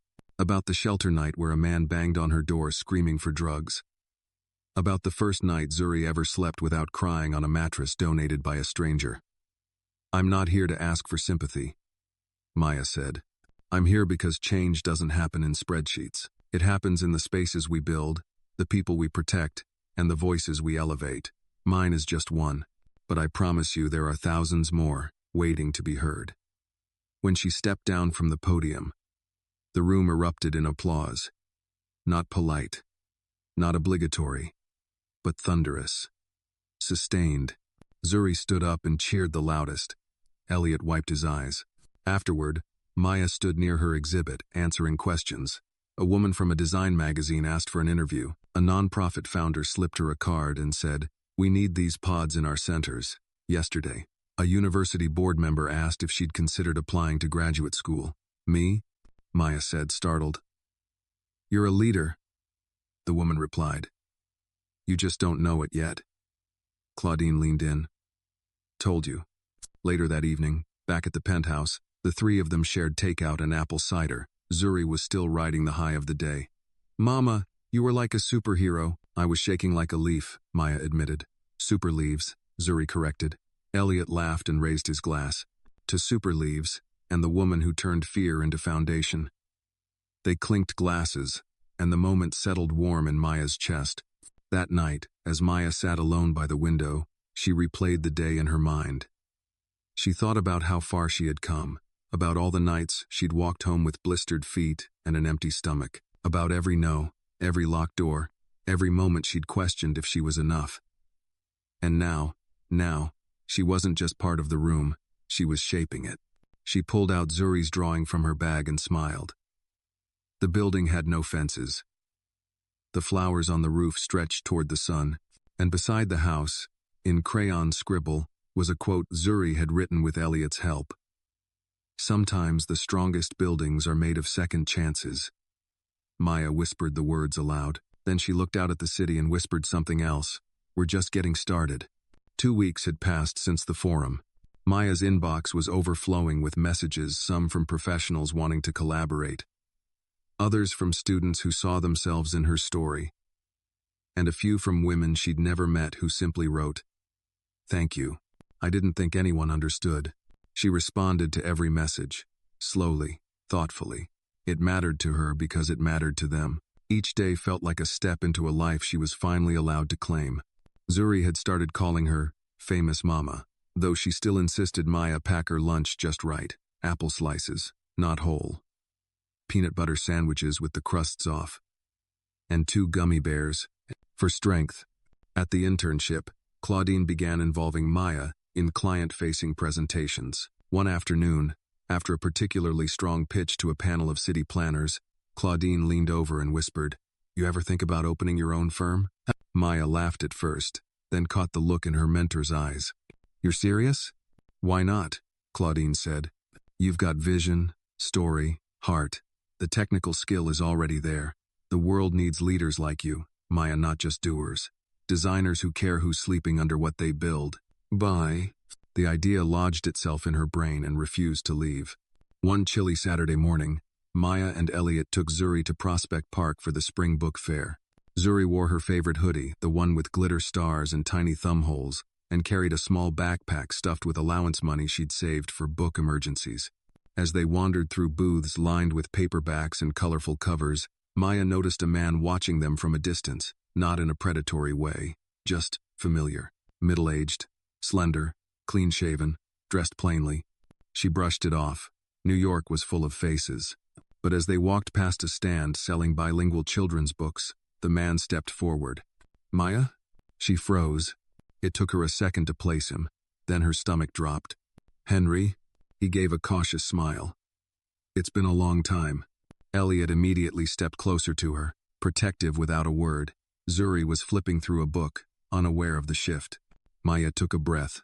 What are you doing here? I was hoping to find you, Henry said. I saw the article. The one about your shelter pods. The story. I recognized your photo. I wasn't sure at first. But I had to see for myself. She didn't speak. The last time she'd seen Henry, she'd been living in a motel, freshly 19, newly pregnant, and terrified. He'd offered her a ride back then, a way out she hadn't trusted. He was Marcus's cousin, after all. Henry seemed to sense her hesitation. I'm not here to start anything, he said quickly. I left all that years ago. I moved to Newark. Cleaned up. Got a steady job. I don't talk to Marcus anymore. Haven't in almost 6 years. Then why now? Maya asked. He looked down at his hands, ashamed. Because when I read about what he did to you, to your daughter, I realized I stood by too long. I thought staying out of it made me innocent. But silence is just another kind of approval. No. Maya felt Elliot shift beside her, but she raised a hand to keep him silent. Henry reached into his coat pocket and pulled out a small envelope. I don't expect forgiveness, but I thought, maybe this could help. It's a ledger. Marcus kept them hidden. Names, locations, where the money came from and went. I copied it. I couldn't give it to the police back then. But maybe now, it can finally mean something. Maya took the envelope with trembling fingers. Henry backed away. That's all. I won't bother you again. I just needed to try and make it right. Then he turned and disappeared into the crowd. That night, Maya sat at the kitchen table while Zuri colored on the floor and Elliot read the news. She opened the envelope. Inside were 10 handwritten pages, accounts, cash transfers, shell company names, and tucked into the back photocopies of 2 IDs, Marcus's and another man's, one Maya didn't recognize. Beneath it, in Henry's neat print, this is who helped him disappear money after the shelter scam. He works at a city procurement office now. Maya swallowed hard. Elliot, she said softly. He looked up and saw her face. What is it? She slid the folder across the table. He opened it, his eyes narrowing as he flipped through the contents. Jesus, he muttered. This is big, Maya. You think Cassandra could use it? I think she'd get a warrant by morning. Cassandra, true to form, didn't waste time. She called the next day. This is the break we needed. If this checks out, we're looking at conspiracy, fraud, maybe even public corruption. You've just handed us a sword to cut the rest of the rot out. Maya felt a mix of satisfaction and weariness. Then cut it. That night, she told Zuri a new bedtime story, not one from a book, but a story about a brave little girl who helped her mother build a new kind of castle, one with walls made of trust, and windows that let in light, and doors that stayed open for anyone who needed them. Zuri's eyes fluttered as she whispered, Did the castle stay safe forever? Maya kissed her forehead. No place is perfect, but they protected it together. Later, as she curled beside Elliot, he whispered, You know this isn't just a story anymore, right? I know, Maya said. It's justice. Elliot wrapped his arms around her, grounding her. You could have walked away. No one would have blamed you. But I would have blamed myself, she whispered. I'm done running. I want to build. For real. And in that quiet, she understood something deeply. Her strength wasn't in surviving. It was in choosing not to stay small. The past had knocked, and she had opened the door. Not with fear, but with fire. The news broke 3 days later. City official, arrested in shelter fraud case, whistleblowers evidence ties corruption to former loan shark. Maya stood in front of the television in Elliot's living room. Zuri's morning cartoons momentarily paused. The news anchor's voice was measured. But the story was explosive. Years of embezzled funds, hush payments, ghost contracts, much of it linked to Marcus's old network. Now unraveling like a frayed rope, the photo on the screen showed a man in a blazer being escorted by federal agents. Maya recognized him from Henry's ledger, the second ID. The man who had helped Marcus funnel stolen money out of city funds meant for public housing projects. "This is bigger than I thought," she whispered. Elliot joined her, his hand gently resting on her back. "It's what happens when someone finally speaks up, and when others listen." Cassandra called that afternoon. Her voice was brisk but warm, the voice of someone who had been in the fight long enough to recognize a turning tide. "You've just taken down a brick in a very old wall, Maya," she said. "People are going to talk. Some will cheer, some won't. But don't let that stop you." "I'm not planning to," Maya replied. "But I can't lie, part of me is scared." "Good," Cassandra said. "Means you're still grounded, but you're also brave enough to keep moving. That's what changes things." That weekend, Maya returned to her internship office with a new assignment.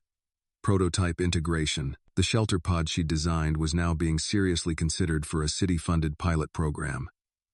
If approved, it would be installed in transitional shelters across all 5 boroughs. Claudine greeted her with a long hug.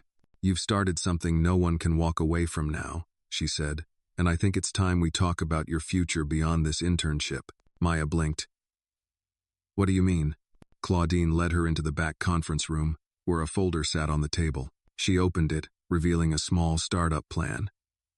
Mission, seed funding leads, a logo sketched in pencil. At the top was a name, Haven Structures. "I've been working on this idea quietly for a while," Claudine said. "A firm led by women of color, designing structures for those the system forgets. And I want you to be my co-founder." Maya sat down hard. "You want me to help lead it?" "I want you to build it with me," Claudine said. "Not as my assistant, as my equal. You have a voice that can open doors. And you know what it feels like to be on the other side of them. That's rare, Maya. That's powerful." Maya didn't speak for a long moment. Her hands trembled as she touched the logo. It was a small house nestled into the base of a tree, roots anchoring the ground. Zuri's words echoed in her mind. "You're happy building."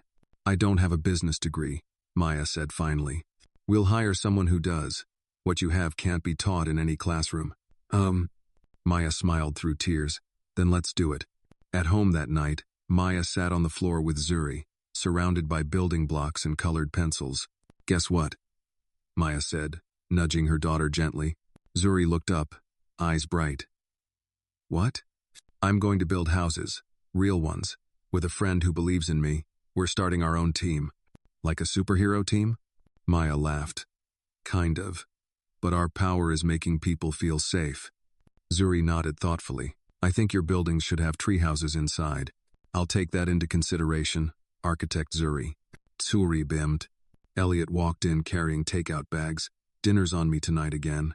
"Watch out," Maya teased. "If you keep feeding us, we might never leave." "I'm counting on it," he said with a grin, kissing her cheek. Later that night, when Zuri was asleep and the dishes were done, Maya and Elliot sat on the balcony wrapped in a blanket, the city stretching below them. "She'd be proud of you, you know," Elliot said suddenly. "Who?" Maya asked. "Your mother. You've taken every scar, every setback, and turned it into something beautiful. You broke the cycle." Maya looked up at the stars. She hadn't spoken of her mother in years. The woman who had worked 3 jobs, who had tried to stay strong but eventually buckled under the weight of silence, poverty, and fear. "She didn't get to escape it," Maya said softly. "But maybe I did. For both of us. And for Zuri," Elliot added. "She'll never know that kind of fear, because of you." They sat in silence for a long moment, the kind that doesn't need filling.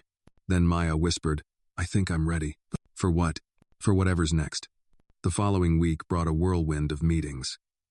Claudine introduced Maya to potential investors, some skeptical, some quietly impressed. They met with shelter directors, social workers, city planners. Maya learned how to talk numbers, pitch metrics, navigate bureaucracy without losing heart. Zuri, watching her mother prepare slides at the kitchen table one night, asked, "Is this your new homework?" Maya laughed. "In a way, grown-up homework." Zuri leaned her head on Maya's shoulder. "I think you're going to get an A." On Friday morning, Maya received a letter in the mail from the city council. It was official. The shelter pod design had been approved for a 6-month pilot across 4 shelters. Pending results, they'd consider expanding to a citywide initiative. She sat down on the steps outside her apartment and read the letter 3 times. Then she called Claudine. "It's happening," Maya said. "No," Claudine replied. "You're happening." Maya looked up at the skyline. The city hadn't changed overnight, but she had. And that meant everything was possible. By late summer, New York felt like it was exhaling after a long, tense season. The first shelter pods were officially being installed, tucked into the corners of once bleak rooms, now repurposed into spaces of safety and warmth. The pilot program had begun. Maya visited the first site on a warm Tuesday morning, an old 3-story brick shelter in Queens, long underserved and overfilled. As she entered the building with Claudine and 2 city contractors, the hum of drills and soft chatter from the staff greeted them. Inside, the air felt different. Less sterile. Less resigned. Children's drawings lined one hallway already. A bulletin board titled, "My Safe Place," had photos of kids smiling next to the new pods. Maya crouched near one of them, a young boy's drawing of a bed with a toy dog beside it. His name was signed in the corner, Eli, age 5. A tear escaped before she could stop it.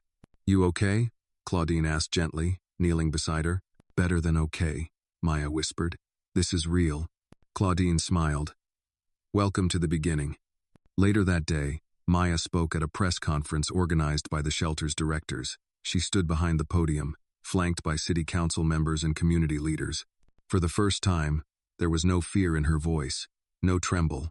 She didn't use statistics this time. Instead, she told Eli's story, what it meant for a 5-year-old to have a place where he didn't have to clutch his shoes while he slept, afraid someone might make him run again.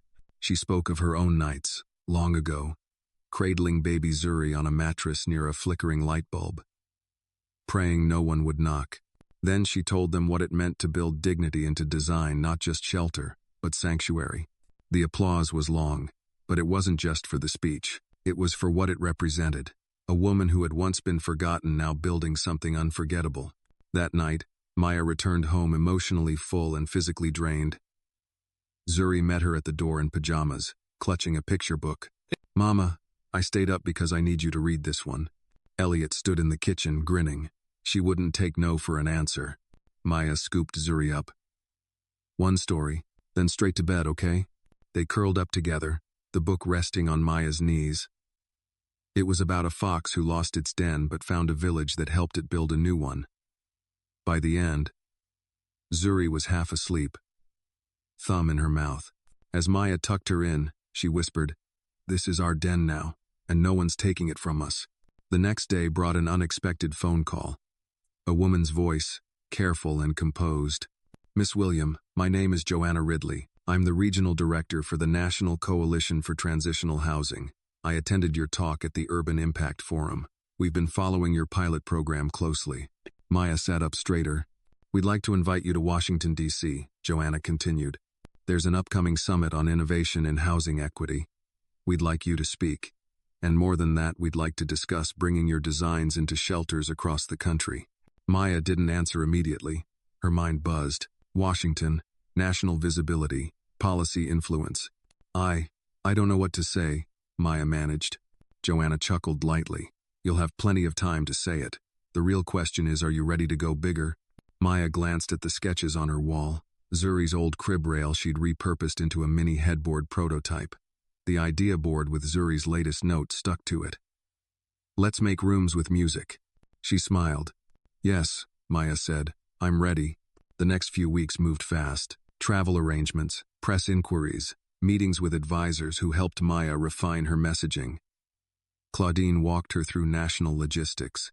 Elliot managed the home front, packing Zuri's lunches, scheduling pickups, keeping bedtime stories consistent. Before leaving for D.C., Maya sat Zuri down. "I'm going to be gone for a couple of days, okay?" "Like a trip?" "Exactly. A work trip. I'm going to tell people about the houses we're building." Zuri's brow furrowed. "Will you miss me?" "Every second," Maya said, kissing her nose. "But when I come back, I'll bring you something special." "Will it be shiny?" Maya laughed. "Maybe." Zuri nodded solemnly. "Okay, just don't forget our story." "Our story?" "The one about the little fox in the village." Maya touched her heart. I could never forget. The summit in D.C. was a sea of suits and sterile hotel ballrooms, but Maya brought something different. She brought fire. She spoke with the same clarity that had carried her through every dark night. But this time, she didn't just share pain, she shared process. Vision. Victory. The room was moved. People lined up afterward to speak with her. One woman, a housing policy analyst from Minnesota, said, "I've worked in this field for 20 years. I've never seen a voice like yours rise up from within. You're not a consultant, you're a lighthouse." By the time Maya returned home, there were voicemails from 4 different cities requesting presentations, and one very excited little girl waiting at the window. Zuri launched into her arms the moment she stepped through the door. "I missed you," she cried. Maya buried her face in her daughter's neck. "I missed you more." That weekend, they visited the park as a family. Zuri climbed the monkey bars while Maya and Elliot sat on a bench nearby. The sun was soft, and the trees rustled above them like applause. Elliot looked over. "You know what you've done, don't you?" "What?" "You've become the person you needed." Maya turned that over in her mind. The person she had needed. Not just a protector, not just a designer, but a builder. Of trust. Of shelter. Of future. And now she was that for Zuri, for herself, and for the city that once overlooked her. She took Elliot's hand. "Then I guess it's time to build even more." "No." Autumn rolled into the city with crisp winds and golden leaves skittering along the sidewalks. New York felt different now, not just because of the weather, but because of the quiet changes that had started taking root in forgotten corners. Shelters that once echoed with silence now buzzed with warmth. Where there had been cots, there were now pods designed with dignity, filled with color, light, and the sense that someone had cared enough to imagine better. Maya stood outside a new women's shelter in Harlem, holding Zuri's hand. The mural on the front wall was nearly finished, bright blues and oranges forming the shape of an open door surrounded by blossoms. At the center of it was a small figure drawn in silhouette, holding another smaller hand. "That's us," Zuri whispered. Maya smiled. "It is." She had been invited to speak at the opening ceremony, but this time, she wasn't the only one. A dozen mothers, survivors, and shelter advocates took the stage with her, sharing their stories. This wasn't just Maya's victory. It was a chorus. As she approached the mic, Maya looked out at the faces, some familiar, some curious, some tearful. "I used to believe that broken things needed to be thrown away," she began. "That once something cracked your home, your family, your sense of self, it was too damaged to fix. But I was wrong. Broken isn't the end. It's the beginning of rebuilding." She spoke not just of her journey, but of the hundreds of others she'd met along the way. The single mother from Detroit who now managed a shelter in Brooklyn. The teenage girl from the Bronx who had aged out of foster care but now mentored younger kids. The grandmother who taught cooking classes inside the shelter kitchen. "They didn't wait to be saved," Maya said. "They built their own safety, and now they help others do the same." Applause rose again. Not thunderous but resonant, like the sound of roots taking hold underground. Later, after the speeches and the hugs, Maya and Zuri walked home under the soft fall sky. Zuri skipped ahead on the sidewalk, stopping to collect leaves, each one more colorful than the last. "Can I keep them?" she asked, holding up a handful. "All of them?" Maya teased. Zuri nodded seriously. "They're for the memory box." Maya chuckled. "Then of course, it's semen." At home, Maya placed the leaves inside a shoebox they decorated together. On the lid were words Zuri had insisted on writing herself, things worth remembering. Inside were old photos, a small crayon, the ribbon from the prototype showcase, and now the colors of autumn. The next morning brought something unexpected. A letter in the mail, hand addressed. Inside, a thick cardstock invitation with elegant script. "The City of New York requests your presence at the annual Civil Impact Gala. You are to be honored with the Community Resilience Award for your contribution to urban design and humanitarian advocacy." Maya sat down slowly. She'd never worn a gown in her life. She didn't own heels. She had no idea what people wore to galas. But when Elliot walked into the room and saw the look on her face, he didn't need to ask. "You're going," he said. "I don't belong in a ballroom. Maya whispered. You belong anywhere you decide to show up. The night of the gala, Maya wore a dark emerald dress borrowed from Claudine. Zuri insisted on putting a flower in her hair. So you look like the mural. And Elliot held her hand as they stepped out of the car in front of the glittering city hall. Inside, crystal lights sparkled and violins hummed softly in the background. Maya didn't recognize most of the faces, but when her name was announced, she walked across the stage not with nerves, but with clarity. She accepted the award, a simple glass sculpture shaped like a flame, and turned to the audience. When I first started designing structures, she said, I thought I was drawing buildings, but I was really drawing possibility. And that possibility wasn't just for people like me. It was for everyone who'd ever been told they didn't matter. Every kid who had to be strong too soon. Every mother who had to choose between safety and shame. She paused, then looked out at Zuri in the audience, sitting proudly beside Elliot. This award is not the end. It's the middle. Because there's still so much left to build. Back home that night, Maya placed the award on their small bookshelf next to Zuri's crayon drawings and a photo of her mother, the only one she still had. The woman who'd done her best with very little. The woman who would never see this moment, but who had lit the first spark in Maya's chest. Zuri climbed into her lap. Was the ballroom fun? It was, Maya said. But the best part was coming home. They sat quietly for a while. Then Zuri asked, Do you think I can build houses too? I know you can, Maya whispered. And you'll build ones I can't even imagine. Outside, the city buzzed as it always had. But in one small apartment, filled with light and warmth and second chances, a mother and daughter sat wrapped in the quiet triumph of survival, not just surviving but becoming. And in the distance, the future stood unfinished, waiting. Maya reached for her pen and began to draw again. This time, not because she had to, but because she could. Because she had built a life where her daughter could sleep in peace. Where others could too. Where the broken were not discarded but honored, rebuilt, and remembered. She smiled. Not every building needs to be tall. Some just need to stand. The story of Maya teaches us that resilience is not just about surviving hardship, but about choosing to rebuild with purpose.